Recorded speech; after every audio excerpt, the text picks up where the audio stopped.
And welcome to Tell Me Your Story, New Paradigms for a New World. I'm Richard Dugan, your host. Hey, thanks for being with us here on the program.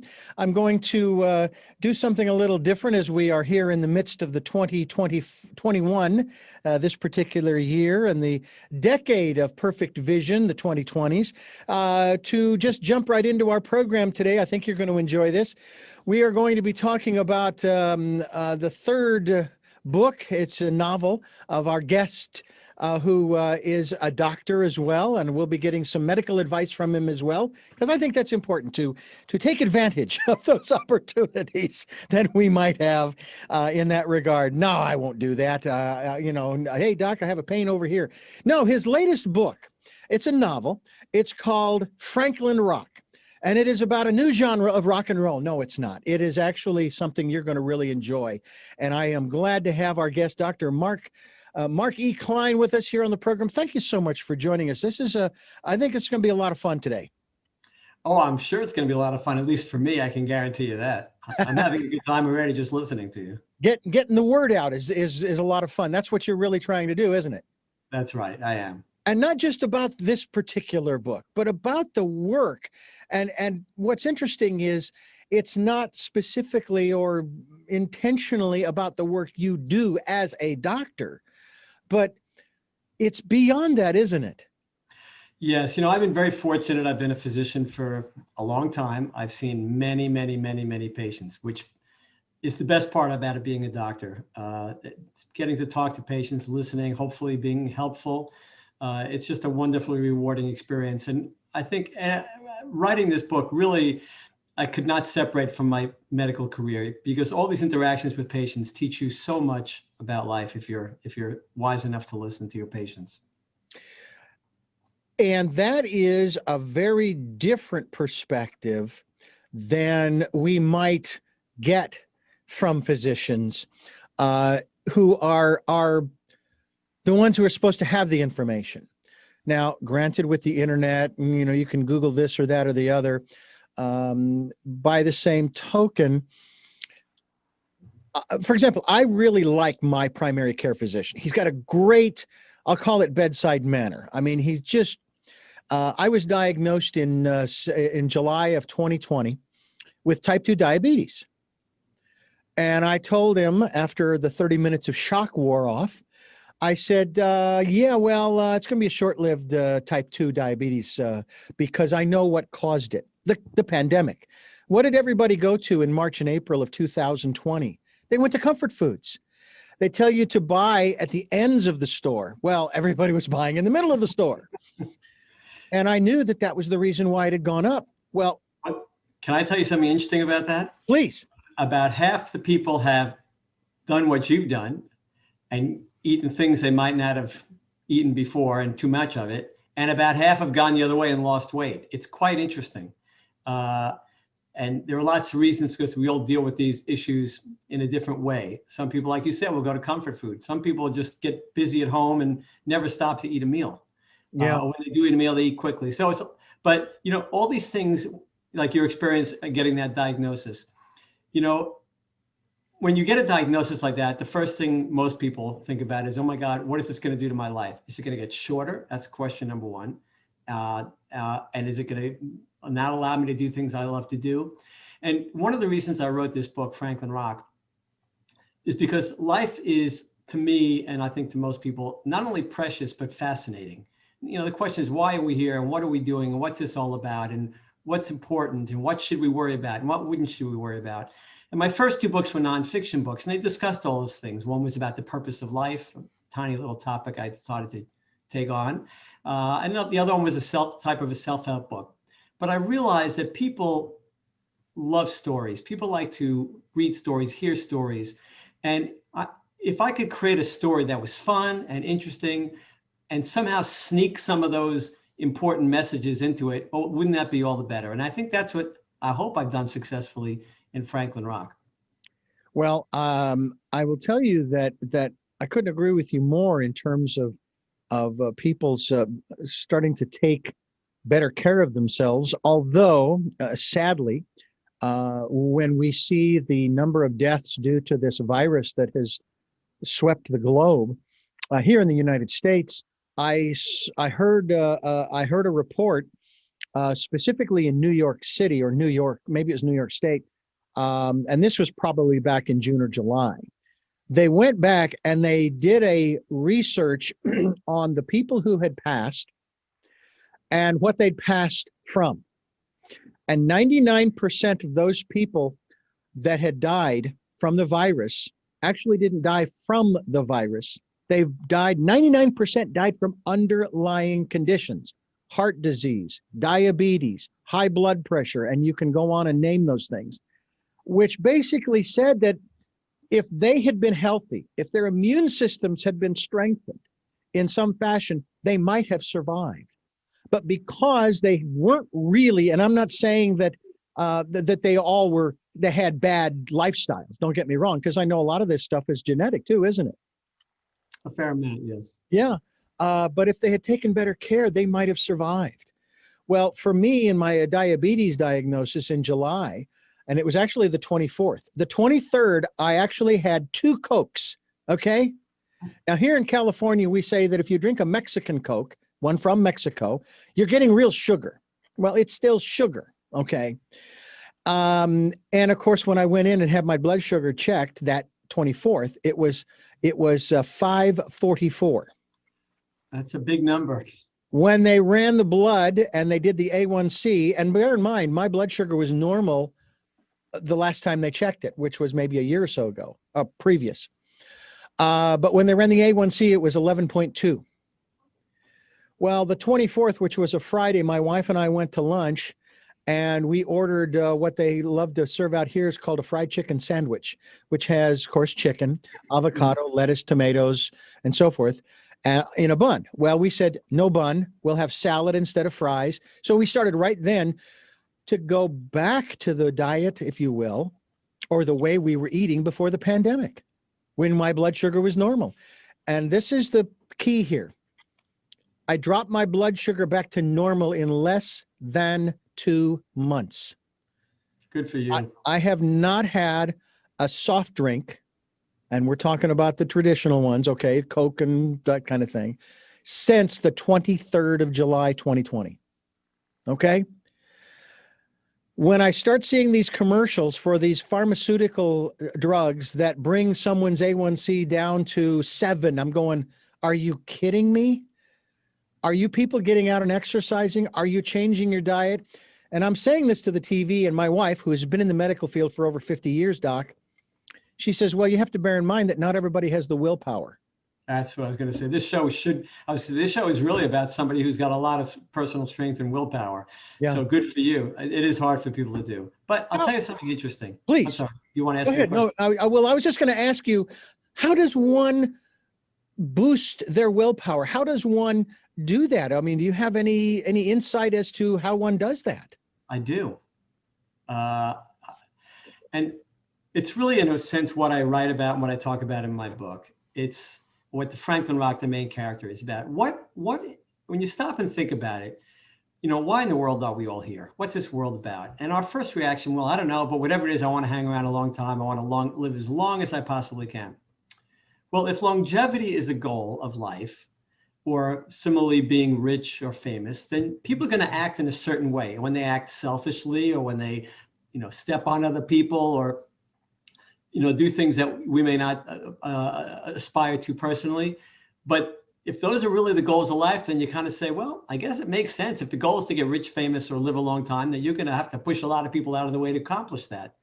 And you're going to worry a lot about it. But supposing that's not what life is about, supposing there's another story, well, then things like longevity and wealth and fame become less important and allows you to refocus your life. And that's where the willpower comes in. Because if you're focusing all your willpower on having a great time and who cares, you know, what I look like, or who cares what my blood sugar is, and, you know, really I'm just going to do everything I can to succeed financially, or whatever it is, right? You're going to have a certain set of behaviors. But if those behaviors change, then you can all of a sudden refocus everything about the way you're living, change the focus that you have. And that's what's required for people to change the behavior. So in your example, you decided, wait a minute, I was a normal, healthy guy, and now I'm heading towards being a mess. Well, I don't want to be a mess. and I was in a mess before, so I don't have to be a mess again. I'll just fix it. And you just very logically said, this is what I'm going to do. And you and your wife did it. And that's great because you have obviously a direction in your life and a purpose in your life. And it was easy for you to make those changes. But for other people, it's not quite so simple. For other people, it's not easy to say, well, I'm just going to eat less or exercise more, unless you give them a reason to change it. And to me, the reason to change the way you live is to focus on the things that turn out to be the most important.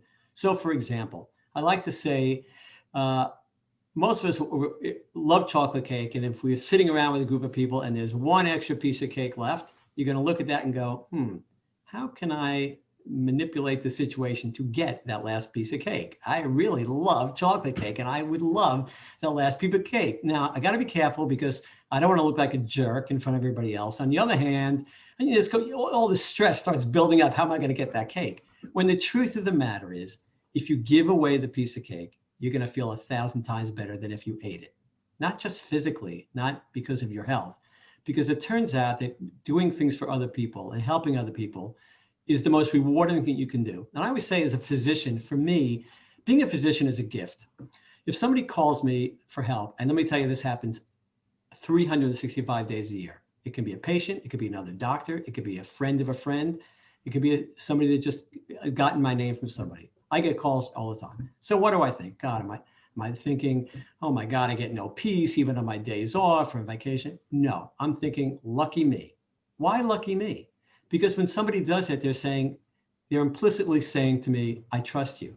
I value your opinion. Well, how great, that's the best thing you can have in this world, for people to trust you and honor you with that. So as a physician, I always felt a physician who complained about a late night phone call, well, I guess it was every night you didn't sleep would be a problem. But generally speaking, it's an honor to do it. And I think that's the lesson. One of the lessons I've learned in life is giving and helping is not only rewarding, but I think that actually happens to be the secret, one of the major secrets to life. And that's one of the major themes in Franklin Rock. Well, what I really enjoy about these kinds of stories is the underlying messages that are put in there. And it takes, and I'll be quite honest with you, it really does take someone who has a great talent for weaving those kinds of messages in. Did you know that you were a good, as opposed to maybe a great, and maybe you are a great storyteller, and putting things down into words in this regard? Well, it's very kind of you to say that. I'm not the kind of person that says I'm generally great at anything. Usually at least once a day, I've tried to decide why I've been such an idiot, but because I think that's a healthy way to live. But when I write, something magical happens, but it's not just for me. I think anybody who creates anything has had this experience. You get this image in your head, whether it be music or art or literature. If you're creating these things, they just kind of show up in your head. You don't really know where they come from.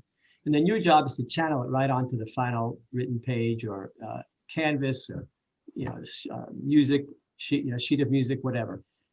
I have found, for me, what works is I create the characters and then I let the characters come to life. I'm almost the observer. And I watch these, in my mind, I watch these characters interact and talk and think. And I just kind of let them go on their own. It sounds a little bizarre, I get that, but I try to let the characters become themselves. And I don't even know where they're going to go a lot of times. I created one character in the book. I had no idea that he was going to end up being my favorite character in the book. It was just a serendipitous moment. The character's name is Maurice Burnside, and he teaches Franklin. Franklin Rock starts as a college student, and he realizes he's chosen for some important mission, but he doesn't know what it is. Eventually finds out that his job is to fix the world. Again, another small little challenge. Mm-hmm. Franklin's chosen to fix the world. And he has a mentor, as every good character who's got to fix the world has to have a mentor. And anyway, he explores through his interactions with people. And that's another major theme in the book, and a major theme in life, by the way. Relationships are pretty much everything. You can ignore pretty much the rest of the world. And if you focus on relationships, you win. You've got it. And I like to say the only thing that changes in life is the set. You go back 5,000 years, doesn't matter what society you go back to, the same stories are playing out, the same interactions among people, the love, the greed, the hate, the anger. All these things are playing out again and again and again and again, which is an important theme of life, I believe, that these things just keep recurring. So anyway, Franklin has goes through all these things, and the stories about his adventures and how he gets to the point where he's really ready to fix the world and actually starts to do so. It's a super optimistic book because if you haven't figured it out by now, I'm a super optimistic guy. I see the world in a very positive way. I think there's a reason we're here. I think it's a great reason, and I think if you just focus on relationships, you'll get out of life what one needs to get out of life. And I can promise you that. Well, I guess I can't promise you anything, but I feel strongly that that the goal of life is not longevity. It doesn't matter how many days you live. It doesn't matter how much money you end up with. It doesn't matter how famous you are. It really depends on if you learn to be a kind, generous, caring person who understands that relationships are the most important thing. And as Maurice Burnside, the character I mentioned, says in the book, when you begin to place other people's troubles ahead of your own, the burdens of your own life instantly lift. By the way, I have to say, Maurice Burnside, what a great name. Where'd you come up with that? Same place I came up with everything else. I have no idea. Kind of like me with this program, the universe asks the questions. I'm just along for the ride. Exactly. Yeah. We're talking with Dr. Mark Klein. He is the author of his latest work. It's a novel called Franklin Rock. I encourage you to get a copy of it. The website where you want people to go to find out more about this work, as well as the other books, the other two books that you have, and the work that you're doing, where would you want to send them?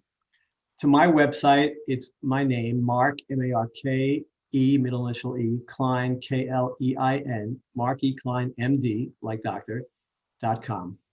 Mm-hmm. And Klein doesn't seem to follow the rule of I before E except after C, except sometimes like Y and neighbor and way. Neighbor and way. Yeah. I can't believe I remember that from English. Very well done. Oh my gosh. This is fascinating. And the thing that is so fascinating is what I'm about to share. I want to share this with you as well as our listeners very apolitically. This has nothing to do with politics, but what I'm going to say, I think, has been borne out in our current history. When the former president of the United States, who was elected in 2016, began his run, as I am watching the events unfold, I'm watching the personality that is expressed and shared with us. My first thought was, you can't continue to spew out this negative vitriol, this caustic persona, and it not come back. I mean, it's what is it? For every action, there's an equal and opposite reaction. What comes around goes around. And if I may, a little disclaimer here, language. Karma's a bitch. And what happened to this gentleman is exactly what I was saying back in 2015 as the days and weeks and months unfolded. There's no way that he's going to escape some form of retribution if he doesn't die of some internal metaphorical or what have you, hemorrhage of some kind, heart attack, high blood pressure, etc., diabetes for all we know.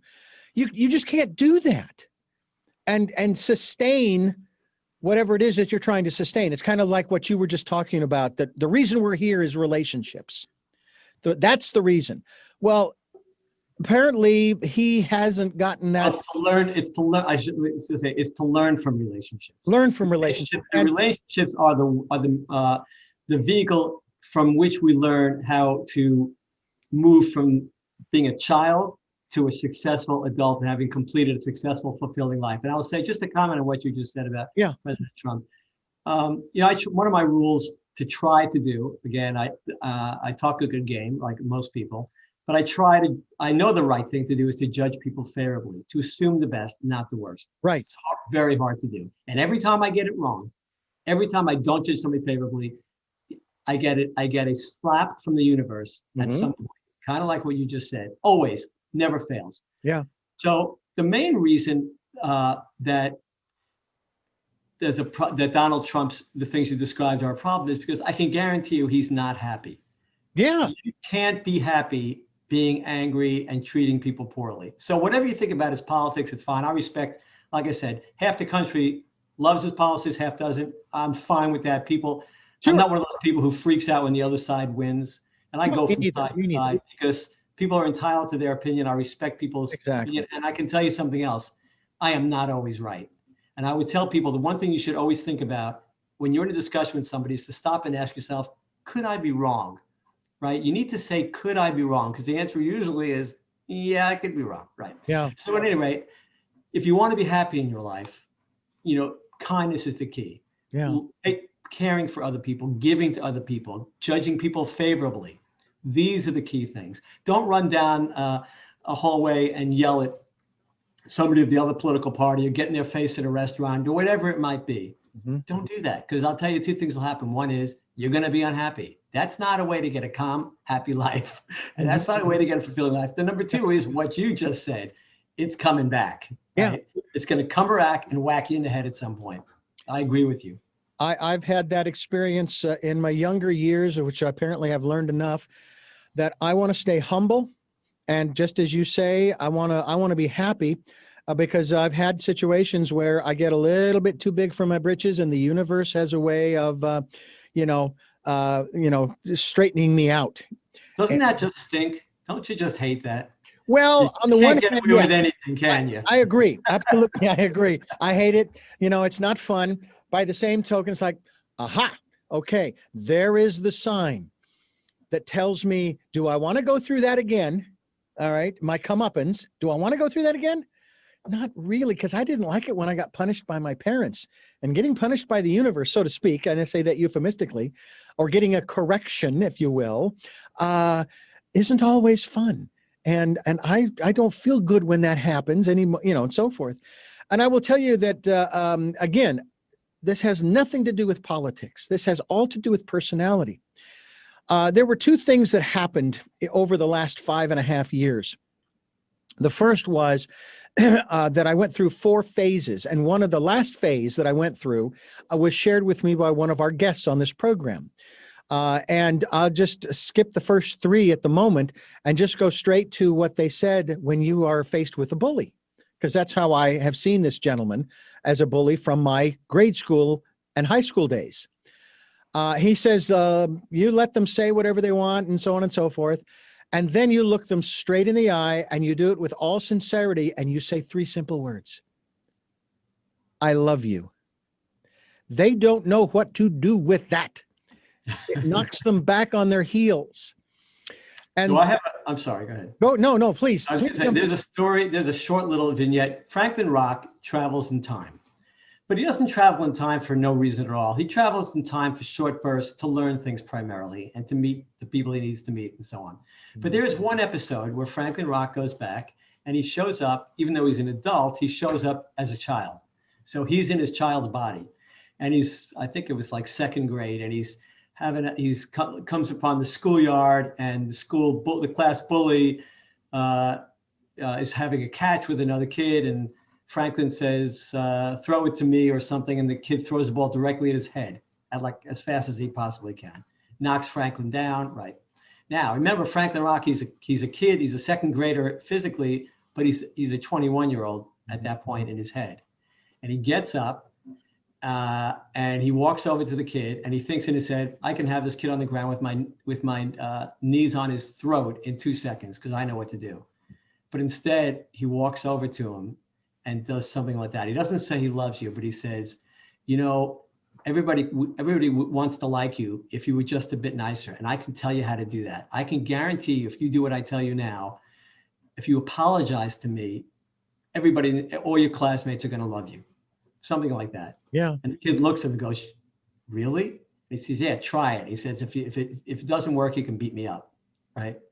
And and the kid steps back and says, Franklin, I'm sorry. And all the girls jump up and all the kids come around and say, oh, you're so nice. You know, we knew you could be nice, and bang, right?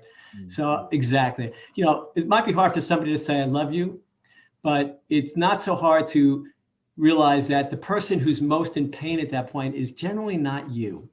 People don't treat other people so horribly if they're happy, if they feel good about themselves, if their self-esteem is high. They don't do that. These are the people that do that are people who are on the opposite end of the spectrum. They've been treated terribly in their lives. They're angry. They have no self-esteem, whatever the reasons might be. I'm not excusing them. I'm just saying that's the way it is. You can turn that around. You know, my staff often calls me the patient whisperer. I didn't know about it. For the first 20 years, I didn't know they called me that. They said, don't you know we call you the patient whisperer? I go, no, why? He goes, because you can turn every patient around.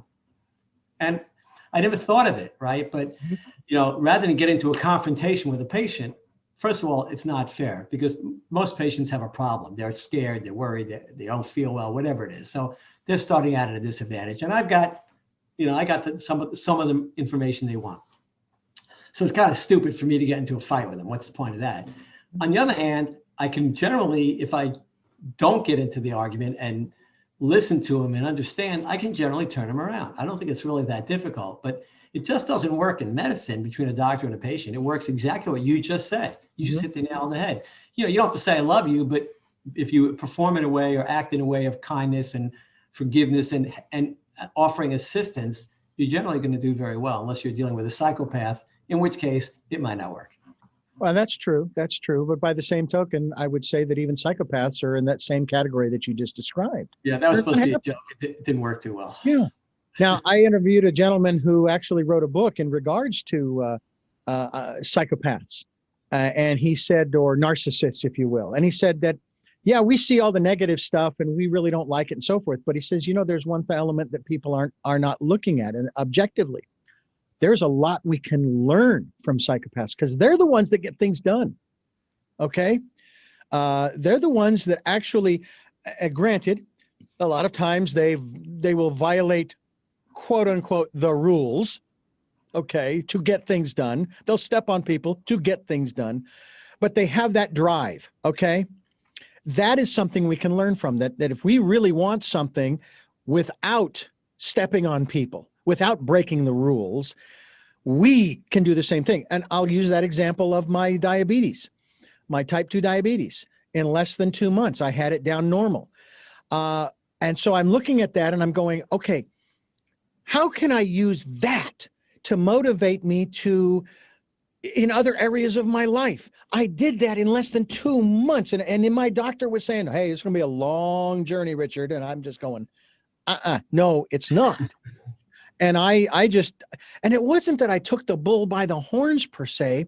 As I said, my wife and I just went back to the way we were before the pandemic started. And my blood sugar was normal and so forth. I think you bring up a very important point, which is success does breed success. And it's especially important in kids. So I don't know about you, Richard, but you know, you've been in a mall or a store and you see some parent just yelling at their kid and it just breaks your heart, right? And you know, that gets incorporated into that child's psyche. Whereas a parent who says to your kid, you're smart. I know you're smart and you're a good kid. Now, maybe the kid isn't Albert Einstein. Maybe the kid isn't really the best kid, but the more you tell that to your child, the more that child thinks, yeah. And then you say, not only are you smart, but if you work hard, you can do anything. And then you start out with a small project and child succeeds and you go, see, I told you you could do it. Mm-hmm. I'm smart, my parent loves me, and I can do anything. Well, there you go. You're on your way, right? You're on your way. That kid is on his way, so on his or her way. So yeah, having that sense of success to know that you can do something. And then what you said, I thought was incredibly important. Most people don't say that. You know, you had success in, you know, taking care of your medical situation, but you immediately translate that into how can I take that success and do it and move it towards or apply it to the other areas of my life. Yeah, exactly. I mean, that's fantastic to do that. I think, you know, everybody, or most people, I think, or maybe everybody has the ability to do that if they want to, instead of wasting your life. Yeah.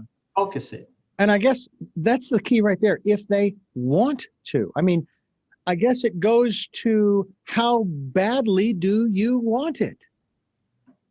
You know? Well, I would say, I think you'd agree that most people want to be happy. Yeah.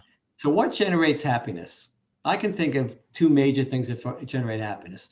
One of the relationships we talked about, which I think is paramount, right? So you and I, believe it or not, in this short time have developed a relationship, Mm-hmm. right? So it's not a nothing relationship. It's an important relationship. And who knows where it's going to lead or, what's going to come of this. But at the very least, we've shared some really good ideas. So relationships are key.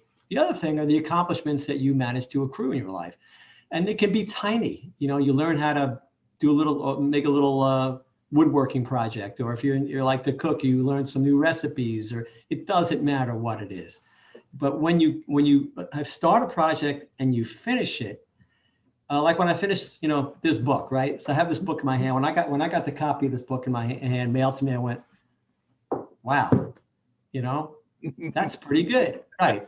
Right. Thank you. Right. That's pretty good. I mean, it was a lot of work, and here it is. And maybe people will like it. I hope they will. I think they will. But nevertheless, that's a pretty good accomplishment. And that made me feel good. Right. Yeah. So I think if people get the confidence and the reinforcement, especially when they're young, they can do these things and get a little success, that sensation of being successful just carries over and makes you want to do more. It's the people who've never had the encouragement, the love, the reassurance, and never got those successes that are going to have a harder time later on. It's not impossible to turn it around. Yeah. Yeah. Life is a long time. You can turn it around like 2 days before the end if you want. But the point is, the more you get that along the way, I think the better. And that's kind of what I try to do as a parent. Yeah. Well, you kind of alluded to this when it came to politics and government, I look at history, and it's more recent history in the last, let's say, 40 or 50 years, and I'm 60, so that's my history. I know that a lot of people they would get so wound up. For example, when nominees for, let's just say, the Supreme Court are announced by the given president, whoever it is, doesn't matter who it is. And the other side just goes ballistic. All right. And where I learned this was during the Reagan years. All right. I was in my 20s and I learned this in the Reagan years. I can't remember if he appointed 2 or 3 who served on the court. And what was fascinating to me was how once they were appointed by a conservative president, everybody's thinking on the other side, oh God, conservative, they're going to destroy the country by making all the decisions in a conservative manner. And all of a sudden they hear these cases and they rule, if you will, in the other direction. Then you would have thought, wait a minute, this is a conservative court. How could they rule this way? And what I learned was because they don't write their positions based upon politics or ideology. They base it on the law and the Constitution. And so every time somebody is nominated and then approved by the Senate, I'm going, so what? So what? So what? Big deal. And here we have, in the last 4 years, we had a man who nominated 3 conservative judges, and people went absolutely bonkers on the other side, just absolutely ballistic. So you bring up something. I'm sorry, go ahead. Yeah. And then you start seeing the cases coming out, and I'm going, see, I'm trying to tell you people, it doesn't matter who's nominated. Just do it, and we'll see what happens. You had a comment. Let's extend that thought a little bit, because it's a really good point. So one of the themes also in Franklin Rock is about choice. So what you're talking about is, a choice was made, and oh my God, we know how this is going to work out. It's going to be terrible. If let's say in this case you were on the left and you saw these 3 conservative justices appointed, you go, this is the end of the world. We got to change everything. It's a disaster. Okay, I share your feeling, by the way, completely. I don't have an ideological position, but I absolutely share your position, because you never know how a choice is going to work out. And that's not just in picking Supreme Court justices, it's in everything. So when you make a choice, each of us makes so many choices every day. When you make a choice, the truth is you have no idea how that choice is going to work out. You think there's a best choice, you think there's a right choice, but it turns out it's not true. And I'm going to explain why.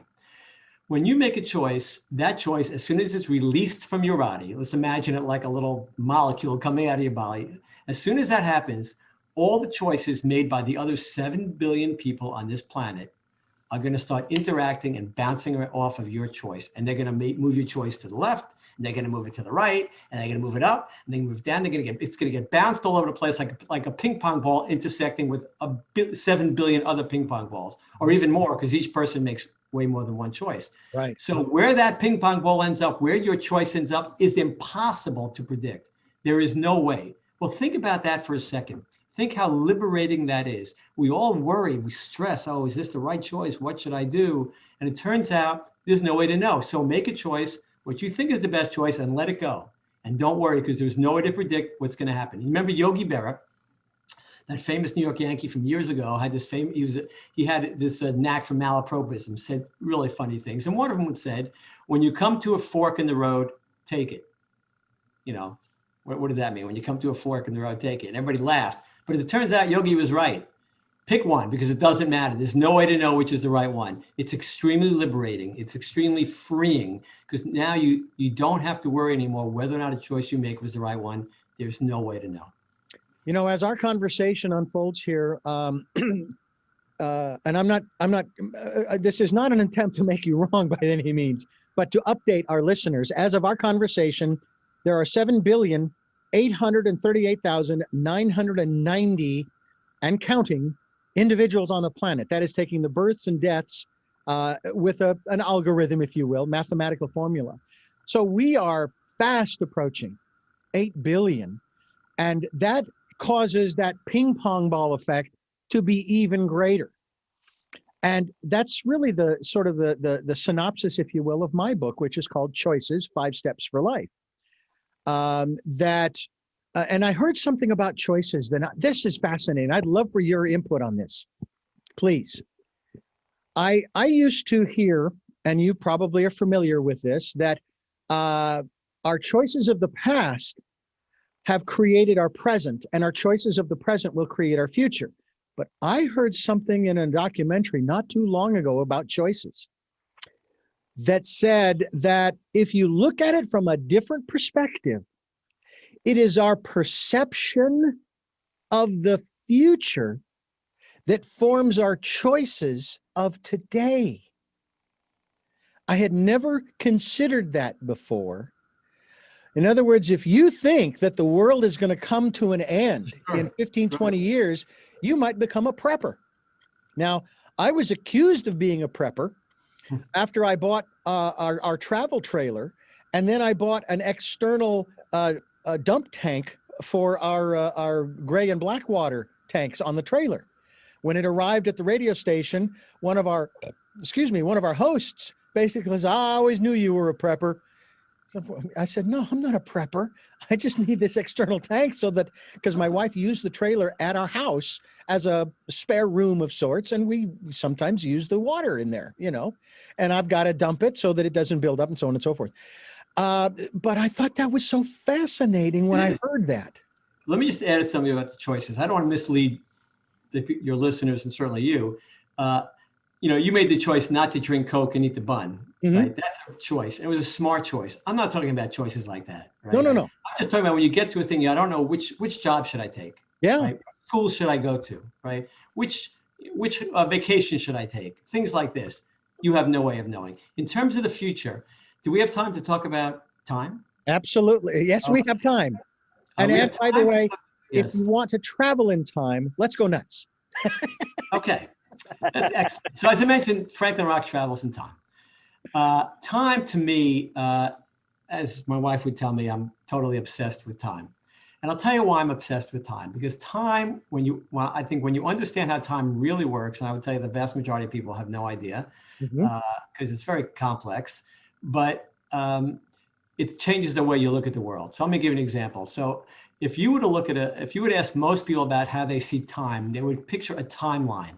So like on the left side of the timeline, you'd see ancient history, Mesopotamia, the Egyptians, whatever you want. Then you kind of move to the Roman Empire, Dark Ages, so on, and you get to the present day. 21st century. And then if you look to the right, that would be something called the future. And it's a blank sheet of paper. There's nothing on that line. But that's not how time works. And this comes from Albert Einstein, his theory of relativity, his first theory of relativity called special relativity. But without boring people, basically all time exists the same. And if Albert Einstein was sitting here, he would tell you that the past, present, and future are just an illusion. All time exists contemporaneously in that sense. So let me tell you a great way, I think, to think of this, so people's heads won't blow up. I like to think of time as a jukebox. So if you're standing in front of a jukebox and you have all these records in front of you, and let's say we're going to play the oldest record to the newest record, and we're going to put the oldest record on the left and the newest record on the right. We're going to play all these songs in order, all these records in order. So you put your money in, the first record comes out, boom, and it gets played. Song is over. What happens to that record? Does it explode? Does it disappear? Does it melt? Is it gone forever? No, it just kind of slides back into its slot, and it stays in that slot forever till you pull it out again. So that's how moments of time are. Each one lives in its own little slot, and it's there forever. So you can go back and think about the day you met your wife. I hope that's a good memory for you. I assume it is. You're still married. So you go back, that moment that you met your wife is just as alive as the moment you and I are talking now. Now, that's a very hard thing to wrap your head around because we don't see it, but it's just like the record in the jukebox. It's there forever. Now, what's the implication of that? Well, there's a couple of implications that I think are important. One is that in a very real sense, we never lose anybody. Now, in this era of COVID, when we've lost 400,000 people and heading north of that, and most people we know have had some loss, and we haven't, as I often say, the other diseases haven't taken a vacation, right? They're still around. People still dying, 500,000 people are dying of lung cancer a year, and so on and so forth. So there's just a lot of death, and especially now, there's a lot of loss. But the truth is you can't lose anybody because the moments you were together never go away. And I'm not making this up. This isn't some metaphysical new age guru speak. This is the way it works. This is physics. Yeah. Yeah. I find that extremely comforting. The other thing you can pull out of this knowledge is that the future has already been written. Now, people would say, well, does that mean we have no control over the future? I would just say it's probably a little more complicated, but the future has already been written. That we know. So that's one of the reasons Franklin Rock can travel to the past and actually travels to the future. Those moments are just like the same records in the jukebox as record number one. Record down the road in the future is already in its place in its jukebox. It's very difficult. It tells us something very important. I like to just say it tells us the world is not what we think. Our assumptions of life are not what you think. Death is not what you think. So I would tell people, don't worry about death. Don't worry about, I can't tell you what happens. I don't know, but I can tell you, don't worry. It's all part of this whole process. And it doesn't matter whether you live 50 years or 70 years or 100 years or 20 years. It doesn't matter. That I know. So take a deep breath. Don't fret about it. What happens after? I have no idea. So you have to get another guest on your show for that one. I'm not going to tackle that one because I don't know. But the point is, these are very comforting themes to know that you really never lose anybody, that death is not what you think it is, that the world is different. That allows you to focus on what's important, getting back to those relationships, getting back to being a kind, generous person and helping others. Dr. Mark E. Klein is my guest. His latest work is Franklin Rock. Franklin Rock is the title of the book, and markeklein.com is the website, which we will be linking. Mark E. Klein, MD. I beg your pardon, MD. Put an MD at the end there, and then .com. markekleimmd.com is the website, so we certainly hope that you will go there as well. By the way, this also speaks to what I talk about in terms of choices. And, you talked about, when you come to the fork in the road, take it. What was it? Yogi Berra said? Yogi Berra. Well, what's interesting is when you talk about how the future's already been written, I would have to say that in one sense, the future's already been written, but in multiple timelines, because it depends upon which choice we make, whether it's one of 3, one of 4, one of 5, one of 6. And once we make that choice, then we go down that path to that future again, as you say, that has already been written. And the other timelines, they'll just sit there and and so forth.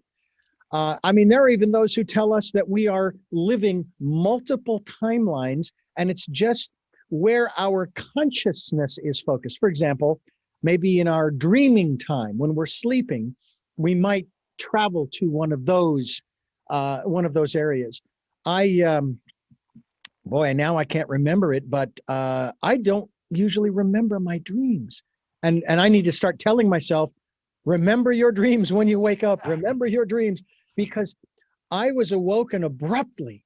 Oh, now I remember what it was. My wife and I were at this elegant dinner party with dozens of people mingling around and dressed in their finery, women in their gowns and guys in their suits or tuxes and that kind of thing. And it was just really cool. And I don't recall what the special occasion was. It really didn't matter. All I knew was that's where we were. And I remembered that. But of course, as I said, I was woken abruptly by my wife coughing. And I was able to remember that particular dream. So now I have to get my conscious mind to say, look, I want to remember my dreams. They're important to me because, first of all, I dream in color.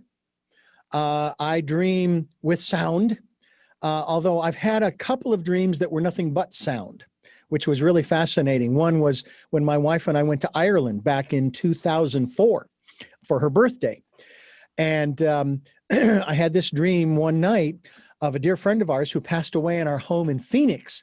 And he said to me, I recognized the voice, there was no image. He said, don't say anything bad in front of Bridget.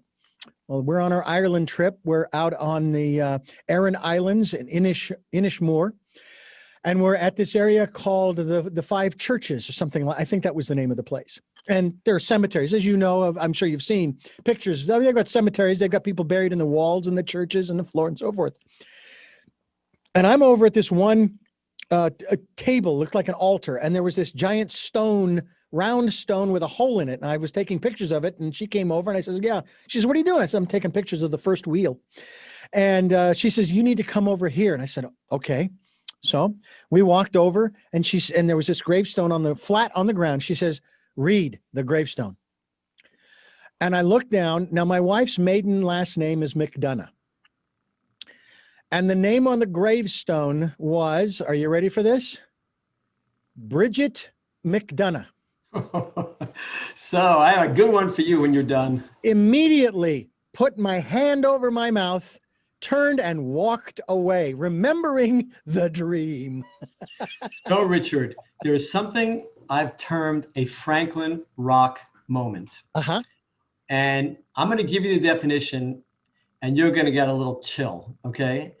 So a Franklin rock moment is when there is a hint of the mystery of the universe is suddenly and unexpectedly revealed. And you had a Franklin rock moment. Something, when you put your hand on your mouth, it was a glimpse into another level that you can't explain and I can't explain, but it is so powerful. You can feel it like, oh my God, right? Right? These Franklin rock moments that we all have when a hint of the mystery of the universe is suddenly and unexpectedly revealed. It tells us that there's another level. So I happen to remember my dreams. There's a lot about dreams in Franklin rock, by the way. In fact, there's a conversation with Carl Jung, the very famous psychologist in the book, who is the father of dreams. And I happen to remember a lot of my dreams. My wife would tell you my dreams are just bizarre, but I just happen to remember them, right? But everything you've just said, I couldn't agree more. First of all, the comment on your multiple timelines, that's really, and I don't know how much you know about quantum physics, but you are referencing quantum physics when you do that. The whole idea that there are multiple universes. And I would say a large number of physicists now believe, though it sounds crazy that there are an infinite number of universes, is probably true. And when you make a choice, you kind of, it's like you're on a tree and you head off to another branch, just like you said. Yeah. And you called it a timeline, whatever, but right. So that's why I said earlier, if you might remember, that even though the future is already written, it's a little more complicated than that. And I agree with you. Yeah. Again, I don't want to be too dogmatic, but the choices you make do probably send you along a different course. So Yeah. you have some degree of free will in this world. Deja vu moments are very interesting too. I was 7 years old. I remember this distinctly. I thought I was going to go crazy as a 7-year-old. How why would a 7-year-old think they were going crazy? But I did, because every time I turned around, I'd go, I've been here before. And I would turn again, I would do something else. I've done this before. I had never done it. That, to my recollection, I hadn't done it at all ever in my life. 7 years old, I hadn't been around long enough, and yet there I was. And every time I turned around, I'd have another deja vu moment throughout the day. What I've come to understand is that when I get those deja vu moments, it is the universe. This is my interpretation. It's the universe telling me that I'm on the right path. I'm going in the right direction. That's all it's telling me. I like that. Okay. And I have believed for the majority of my life that I have been in the right place at the right time. I have been through one marriage and divorce. I'm in a second marriage, I have made the commitment that I'm going to do everything in my power to make this relationship work. And for 23 years we've been together. Okay. And we will have been married, we were married 18 years in December of 2020. I've worked for a number of different radio stations, and what's interesting is, in spite of the stereotypical, you move from station to station in your market or around the country over and over again, and yet I stayed at one station for 15 years. I stayed at another station. I'm actually at one now that I'm almost reaching that 15-year mark also. I've done other jobs other than radio. I will tell you that as much fun as I have doing these interviews, there's only one job I would ever go back to, because it was so much fun. Believe it or not, it's not available anymore. I wish it was. And that was when I was a paper boy on the bicycle delivering newspapers, because I got to meet some incredible people. So doing these interviews is kind of like that paper route, if you will. It's really very cool. Yeah. It's about the relationships. What you're responding to are these great relationships. Of course, that's why it's so much fun, honestly, to be a doctor. Yeah. So I was with my wife. My wife was, we were at some type of gathering. Maybe it was at her church. And this is a number of years ago. And her pastor was a very nice guy. And at the time, and we were just meeting, I think. It was the first time. And he said, "What do you do?" And I told him I'm a doctor. And I said, he said, "How do you like it?" I go, "Well, it's great. I get to help people every day. I get to meet these people. You know, it's great to have the opportunity to help somebody every day." And I looked at him and I went, "Actually, you have the same kind of job, right?" So it's true. He's a pastor. What's he doing? He's helping people, right? That's what he's up to, right? And it's the same thing. So when you were a paper boy and you had the interactions with all these people, that's nothing better than that, right? It's nothing better than meeting people, developing relationships, even what I call little small ones, like on your paper route, or even a conversation like you and I are having, who've never met each other, but clearly, you know, we already have a relationship. Yeah. That's where the joy is, right? Yeah. And I remember too, and I was fortunate when I was delivering the papers that I was delivering to apartment complexes on a roughly half-mile stretch, which was great because I had like 100 customers at one time, maybe even a little more than that. Loaded up the bicycle, the paper bags on the bike, and I would be able to drive into the complex, travel around the pool, tossing papers, you know. and one day I tossed one through the front door which was open. Don't get me wrong, I didn't crash the door, but through the front door that was open, and it landed in the lap of the customer. And he yelled through the door, he says, "Now that's what I call personal service," or, you know, delivery kind of thing, which was very cool. And I loved it. I didn't care much for the Sundays because they were huge. I've heard that the New York Times, as well as the Los Angeles Times, they were just enormous phone book kind of thing. Arizona Republic was kind of like that in Arizona, in Phoenix. But it was so great. I mean, and the money was fine for a high school kid, you know, and that was really that was my first actual job as a kid growing up. So and ever since then, it has just been that. And I think that's what the newspaper industry, or at least the paperboy portion of it, really taught me, was about those relationships. And I mean, I met some fascinating people. I mean, I think about that from time to time, and I try to think about those people. Some of them have probably passed on. That may be true, at least as far as our present reality is concerned, but they haven't, because I still remember them. I have good news for you. Not only do you remember them, you're still delivering that newspaper. Yeah. Oh, those yeah. moments are still alive. Isn't that, it's such a, again, I call it a comforting thought to be able to know that that joy you had, you are still experiencing that joy back on the other side of the jukebox. Oh, yeah. So yeah, I think those, they're just not, they're more than memories.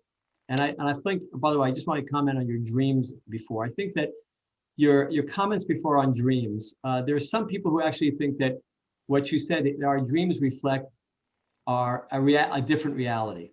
Now they're really bizarre. I mean, some dreams just have all kinds of crazy events and people and strange things. But there are some people who believe they actually are what you said. They're little trips. Your consciousness is somewhere else. That I cannot evaluate. Yeah. And one of our most popular guests on the podcast, even to this day, I interviewed her back in 2018, and of course, I check the stats every so often, and hers is still one of the top 5 interviews being listened to dealing with dreams. But one of the most fascinating things she said, though she facilitates people interpreting their dreams, but she doesn't have some book that has the symbolism of the elements in someone's dream. Like, well, I had a dragon and a dog and a big tall building. Okay, the dragon means this, the dog means this, the building means. She doesn't do that.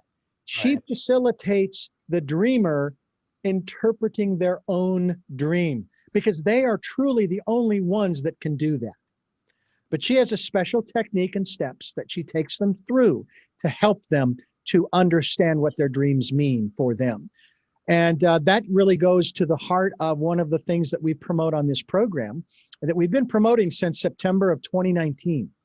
And that is, it started out with 2020, the year of perfect vision, which is long since passed, but is still with us. Okay, diving off of your platform there, but now we're into the decade of perfect vision, the 2020s.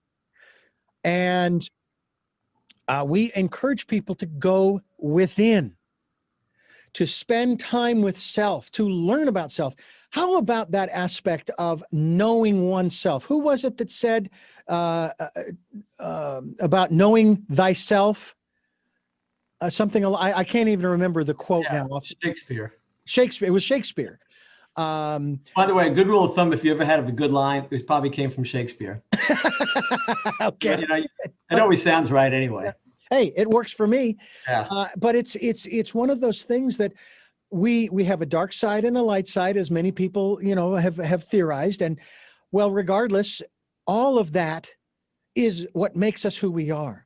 But a lot of times we disassociate or divorce ourselves from some of the dark side, but it's the dark side that it makes us who we are today. It doesn't mean that's where we live. It just means that's part of who we are. It's just like when you walk outside in the sunlight, you have a shadow. Well, because there's sunlight, you're going to have a shadow. You cannot escape it. You can't get rid of the shadow.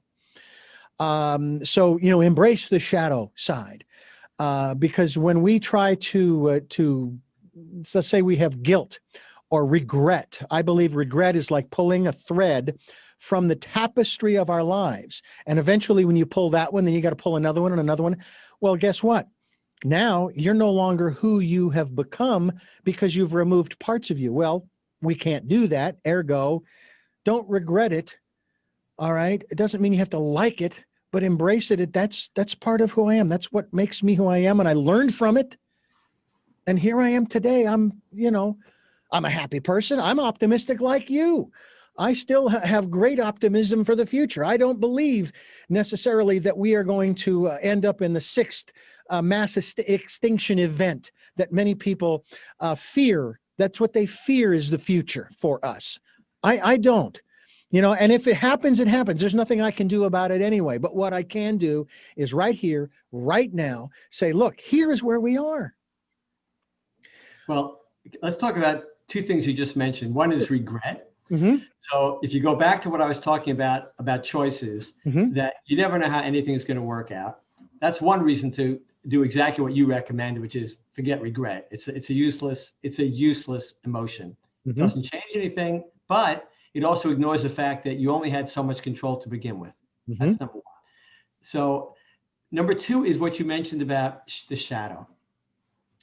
And Carl Jung, who I mentioned earlier, a famous psychologist, would tell you that dreams are an expression of working out the shadow side, what you talk about, of ourselves, the parts that we haven't really come to grips with, our weaknesses, the things some of the things you mentioned. We won't turn this into a psychology class, but that's really what, in his view, that's what dreams often do. You know, in terms of that shadow side, I don't look at it as evil. I'm not so sure everybody has evil in them. I think if you're lucky enough to be brought up in a family or in a community and a society that is not filled with hate and violence and anger, you probably don't have a lot of that in you. I think these are learned things. You know, I give an example. One of my pet peeves is all the violence on television and in music, and there's no doubt in my mind that it affects us, that we get used to it. We get immune to it almost. You know, something blows up, it happens all the time. Somebody gets shot, we hear it all the time. What's the big deal? And we've seen it on TV. I mean, you turn on TV every night, or whether it be Netflix or, you know, network TV, somebody's getting shot somewhere, right? Crime. And we focus on this like it's a natural thing, but the truth is it has an effect on us. And I'm not about to preach censorship or tell people what to watch or read. I'm not interested in that. I don't think we should, but I can tell you it has an effect. If you surround yourself with the Hallmark Channel, right, versus whatever the other side of that is, the people watching the Hallmark Channel at the end of the day are going to be happier. It's just the way it is. If you fill your life with love and kindness and generosity, then maybe you say it's naive or you're a Pollyanna, but you're going to be happier. It's just, I'm just telling you, you don't have to agree. You don't have to, it's just a fact. It's just what's going to happen. And I think one of the problems in our society is we have so much of this hate and anger and rage and negativity and violence. And you're just going to promote more of it, right? Whereas if you do the opposite, you know, one of the missions from Franklin Rock is his mission is to fix the world. And one of his missions is to get, you know, kind of control the violence. Yeah. And one of the ways to do it is to limit the amount we have in our lives. Yeah. Well, there's a step in my 5 Steps to Life, the book Choices, and that has to do with match your personal input to your choice.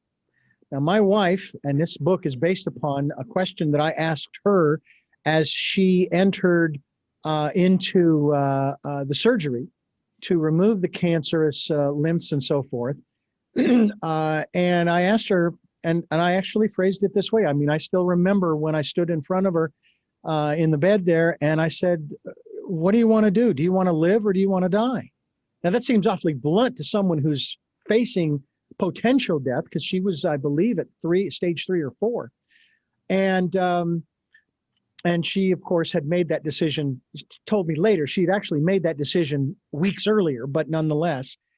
And so when you make a choice, you have to surround yourself with the people and the experiences and the personal input, as I say, what you read, what you listen to, what you watch, what you know, and so forth. You need to have those, all of that match what it is you've chosen. And if you want to live, then you need to surround yourself with those things that support that choice. I almost had to ask her, but I didn't, because she has to make the choice. But I almost had to ask her not to let her ex-husband come around. They were still friends, and they are friends to this day, which I think is wonderful. But I said, he's just being negative. He's constantly, you know, talking about the downside of the cancer and so on and so forth. And that the chemo may not work and this and that and the other thing. And I'm thinking, you need to tell him to either stop talking like that or not come in until he can make the shift. But again, I just have to be there to support her the best I can. And so I couldn't agree with you more in that regard. I myself have to because my wife does like some of the crime programs, like Oh, 48 so Hours. mine. Yeah, She watched the them all. movies and the zombie programs like The Walking Dead. I don't like the program because of the sound of the zombies. That's like fingernails on a chalkboard for me. I really don't like it. Well, I've not heard that before. That's a good one. Oh, but Like what I have zombies. to do Yeah. after we have watched a movie or two or a program of or two of that kind of stuff, even if it's 11:30, 12 o'clock at night, I've got to go over to Hulu and I've got to watch at least one or two episodes of American Dad or Family Guy or King of the Hill. I got to watch, or Futura. I got to watch a cartoon. Now, I already know they're stupid. And that's why I watch them, because they're stupid, they're funny, and it's kind of like, You need to cleanse your head. there you go. I got to cleanse my head's palate, so to speak. It's kind of like mouthwash for the brain. And then I can kind of go to sleep. So I couldn't agree with you more in that regard. We're talking with Dr. Mark E. Klein. MarkEKleinMD.com's the website, and the latest work is called Franklin Rock. And I think that you will enjoy that too. I've always been fascinated by philosophies, and I'm guessing here. Okay, I'm curious. You're Jewish, correct? I am. How has your Judaism influenced or not influenced not only your writing, but your own personal present day philosophy?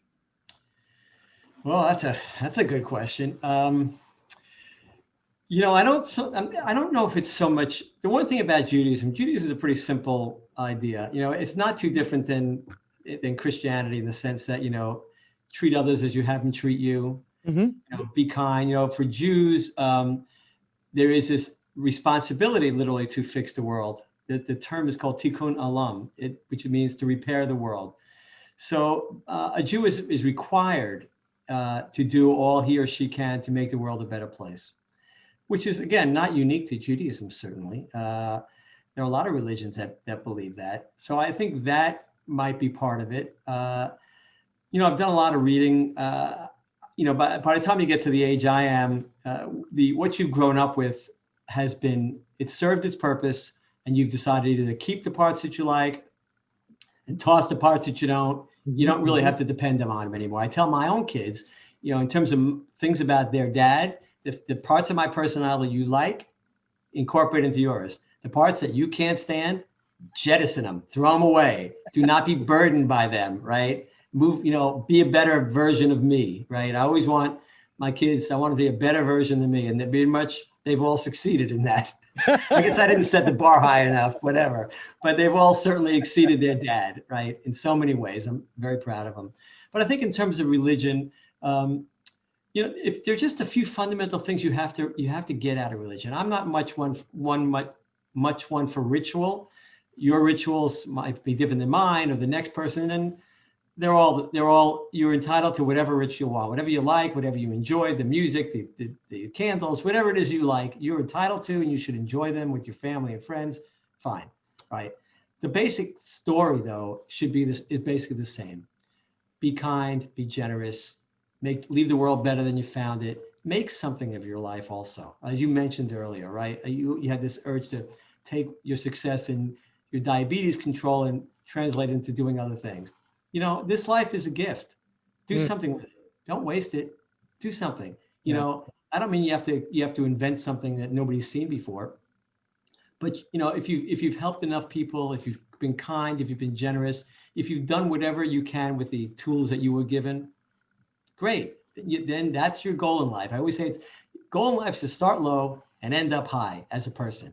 That's all we really have to focus on. If you do that, and we're not going to get it right all the time, we're all going to do stupid things. My list of stupid things, we don't have, how long is this podcast? We wouldn't have enough time. If we started at the first second and started listing all the stupid things I've done, we would run out of time. That's right.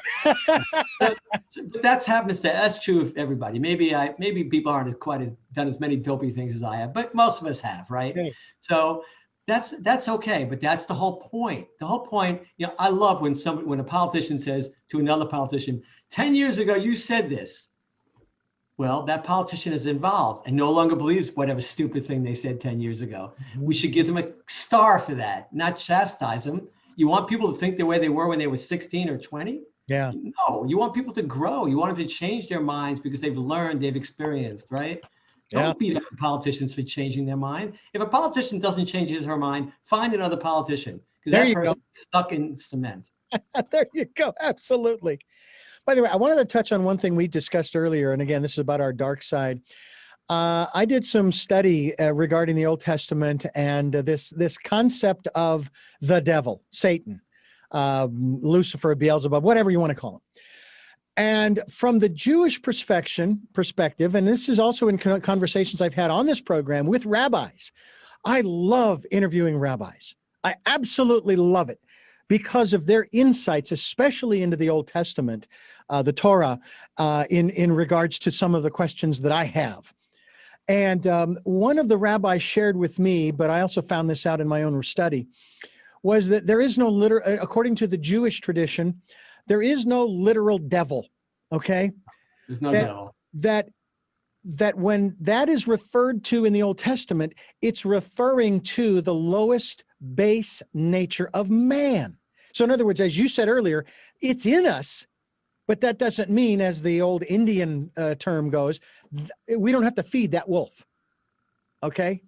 We can feed the other wolf who's of a I don't even know if it's in us. I try not to say things that I really have there's no way I can have knowledge about. My personal feeling, I don't believe there's a devil, and I don't believe that we're born with this little black pot that you can fill up or not fill up. Okay. I think if there's evil in somebody, you know what? I'll give you an example. Dogs. Right? Do you ever happen to have a dog, Richard? Oh yeah, several of them. Right. So dogs. So how do you make a mean dog? Is it mean a dog's born mean, or does the owner, by beating them and all these horrible things, make a mean dog? Yeah. You make a mean dog, right? Yeah. You make a mean person. Yeah. You don't take a baby and say, that baby's born evil. No. We make them. Just like we make mean dogs, we make mean people. And if we stopped making mean people, we wouldn't have any, right? We wouldn't have these devilish people we think are just pure evil. We wouldn't have them. We make them.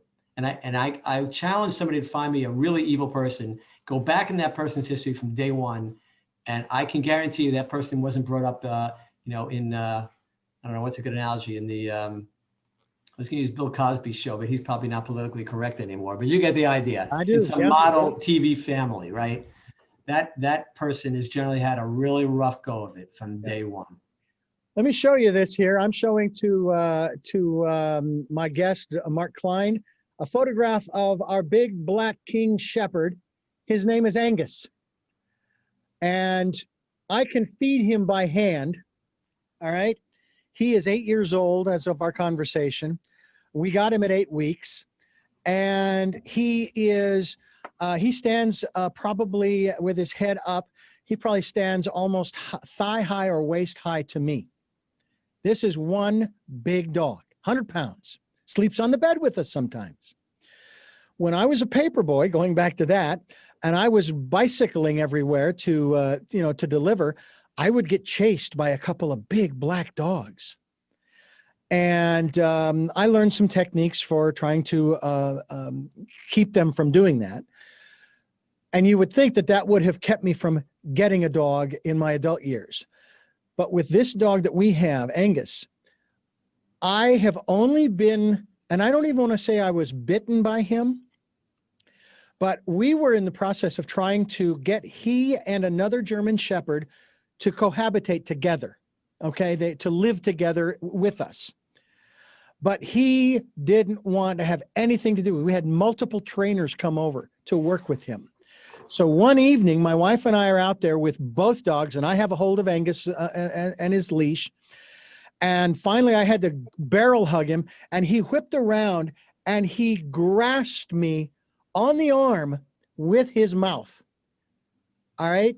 He did not clamp down, but he was holding my arm. I did not try to jerk away because I understood why he was doing that. He was upset. that he was being forced to make room for this other dog, which eventually we did have to, we gave her, this was another dog, her name was Bridget, interestingly enough, Bridget. Yeah.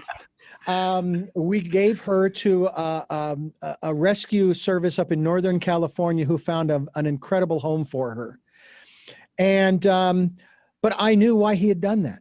But otherwise, he is the most, you could literally put a piece of food in his mouth with your fingers going past his front teeth. He will not bite. He won't even clamp down. If your fingers are in there, he won't take it. You got to back out. So all he's going to get is the food. It's amazing. And we have treated him almost with kid glovers. I mean, there are those trainers who think, oh, don't make your dog your friend. Your child is a dog. Well, sorry, it doesn't work that way. And yet, for the most part, he's fairly obedient. And so you're absolutely right. You make a dog the way they are.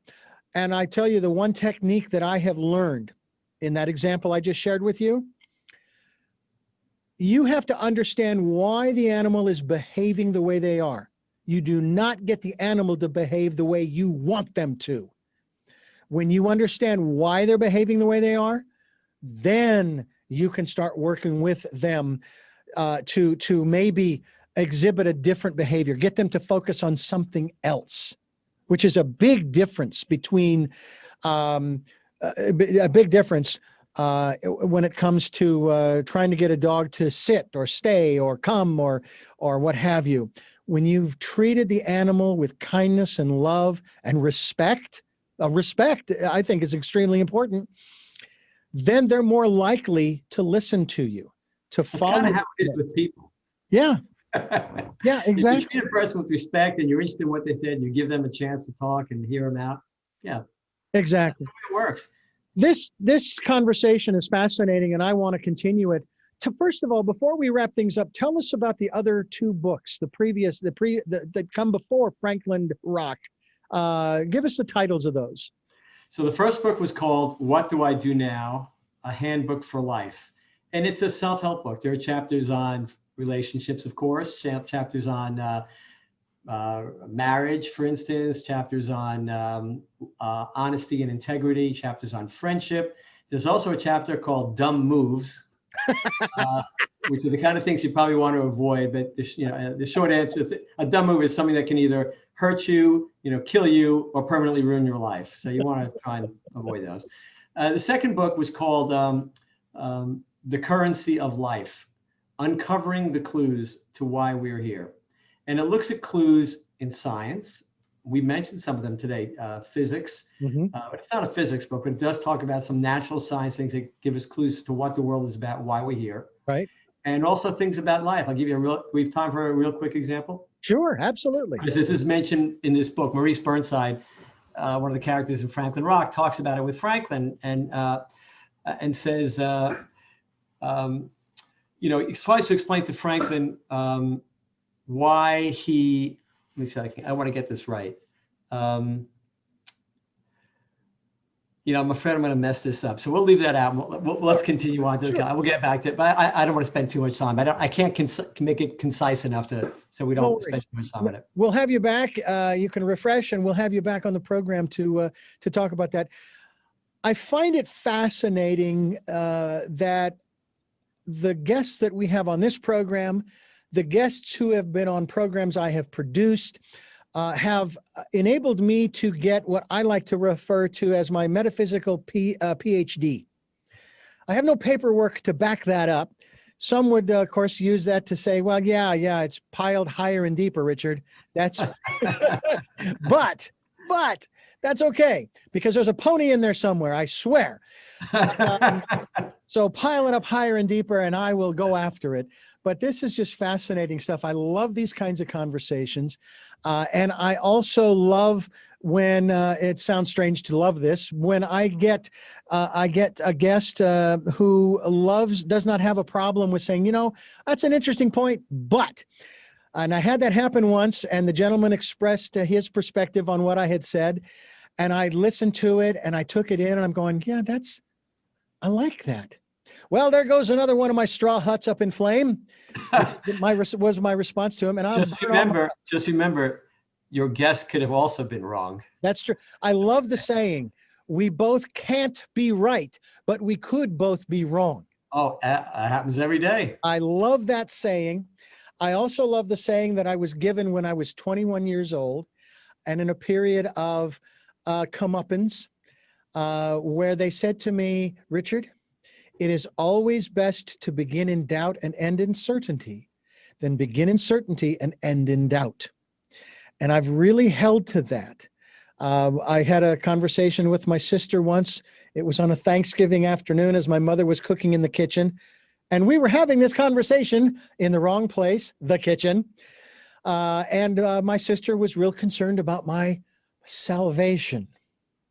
And I told her, I said, my beliefs of yesterday are not my beliefs of today, are not my beliefs of tomorrow, because I'm still alive.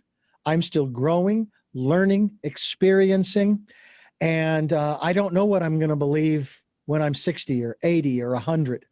But all I do know is that my beliefs are going to change as I grow. And that's part of what this program is all about. You talked about Carl Jung. Well, I consider these programs as my therapy. So I thank you, therapist.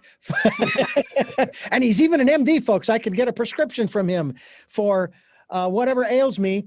And that prescription, of course, is going to his website, which is markekleinmd.com. I can get it filled by getting one of his books, including Franklin Rock. And we certainly hope that you will do the same thing.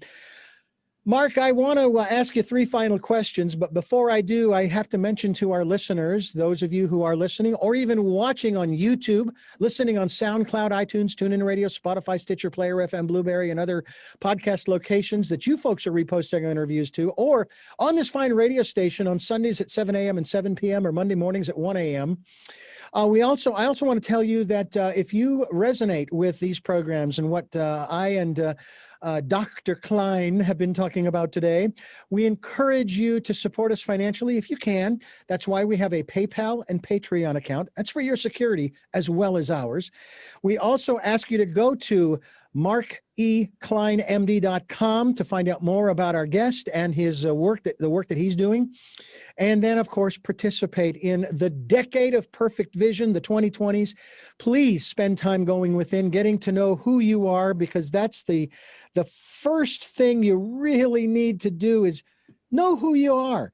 You're not going to get, if I may use the phrase, you're not going to get anything fake. All right.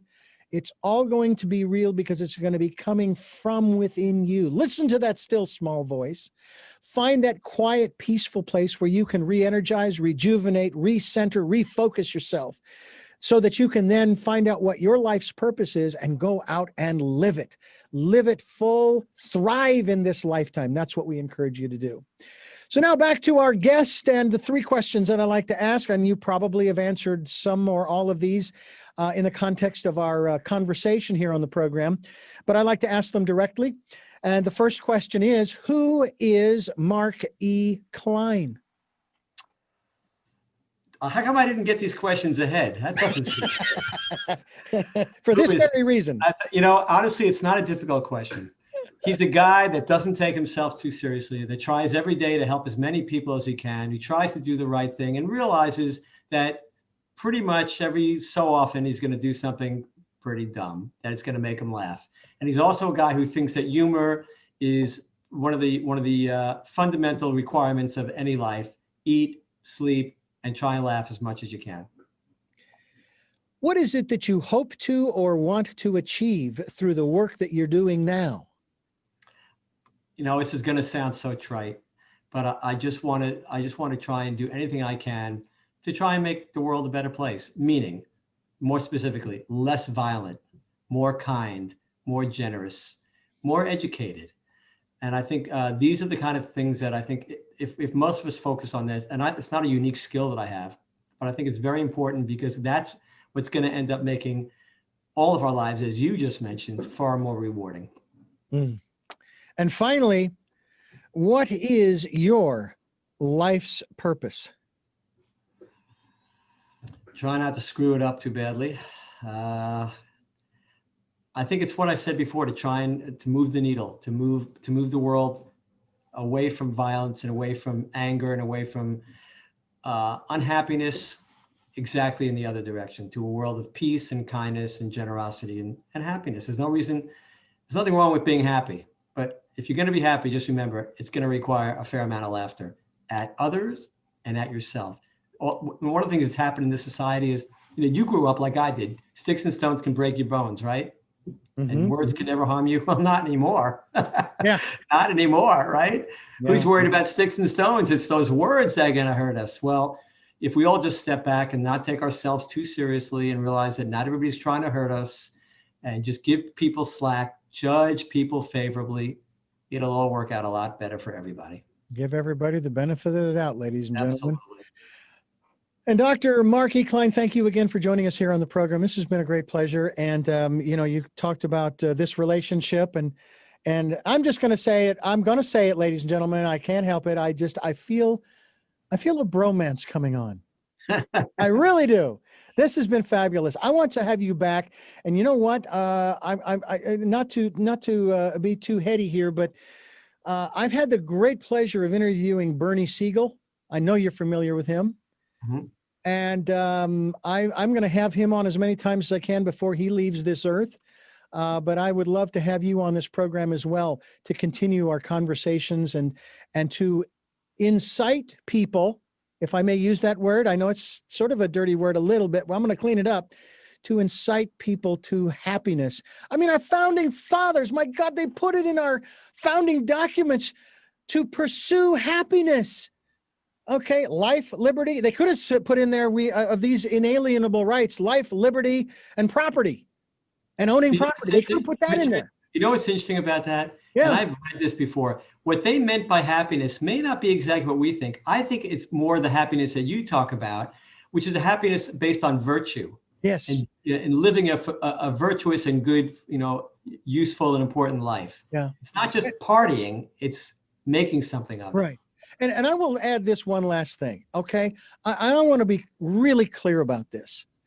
And I realize that this is going to grate against a lot of people, but you want to know something? I honestly wish for Donald J. Trump. I want him to be genuinely happy. I mean, my God, he looked miserable from the day he started running to the day that he won, the day that he took office, and every day since. He just looked miserable. I want that for everybody, including him. He's a human being, ergo, he deserves to be within our society and civilization. We may not like his past. And what you said earlier about what people said 10 years ago, come on, let us grow here. I want that for him too. Well, you're a good man, because that's the right way. For instance, it's not whether you agree with his principle. Certainly what he did last week, I don't think anybody agrees with. Right. Nobody's happy. I mean, when I watch those windows breaking on the Capitol, I feel like people were breaking into my house. Yeah. Nevertheless, right? I know people who wish he were dead, who wish he was, and I'm thinking, here's a really good reason you shouldn't feel that way. Besides some ethical, moral high ground that I'm going to take, that's a terrible thing. You shouldn't feel that way because it's going to make you feel badly. And if you want to spend your life feeling miserable, wish evil on other people. If you want to be a happy person, wish the best. When somebody else wins the lottery, right, you should be thrilled for them. Yeah. Right? Okay. Instead of saying, why not, why them, why not me? You should be thrilled for them. It's the same thing with the cake, with that piece of chocolate cake. Give it away. Give away the last piece of cake. You're going to feel 1,000 times better than if you ate it.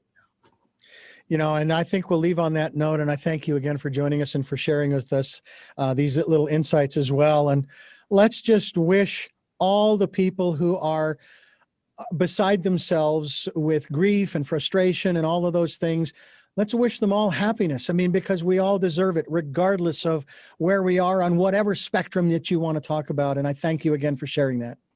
Well, if we don't kill each other first, the future is brilliant. Absolutely. So thank you, Richard. I can't thank you enough for having me on your show. It's been a tremendous pleasure for me. And I I know that we will be chatting with each other again. Absolutely. Absolutely. I'm Richard Dugan, and I want to thank you for listening and watching, because we're on YouTube as well. And you can listen to as well as watch us here on the program. We have about 70 interviews up on Richard Dugan, the channel on YouTube. Tell me your story. Hope you'll find it. Just look for the guy with the hat, okay? Easy to find. I'm Richard Dugan, and I thank you again for joining us here on the program. And we hope that you will join us again for our next broadcast, podcast, videocast. Until then, love to lol.